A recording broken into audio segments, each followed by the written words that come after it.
湖方向左手に雄大な吉浜湾が見えてまいりました。こちらの吉浜湾で採れますアワビは一品アワビとして全国的に名前が売れております。またこちらの一品アワビは中華料理の最高級食材としても使用されております。ただいま進行方向左手に今現在の吉浜湾をご覧いただいております。右手左手に今現在の吉浜地区もご覧いただくことができます。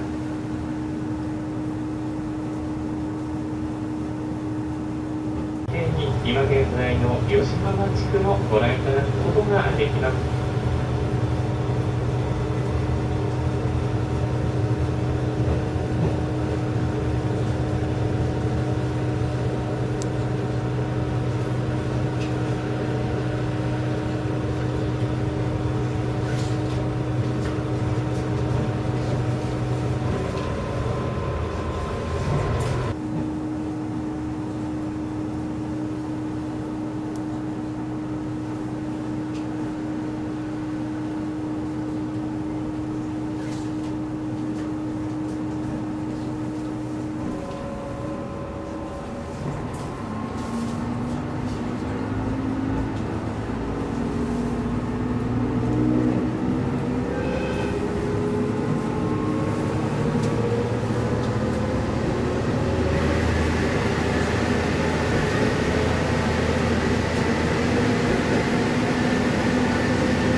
列車の方はまもなくいたしますと吉浜駅に到着でございます。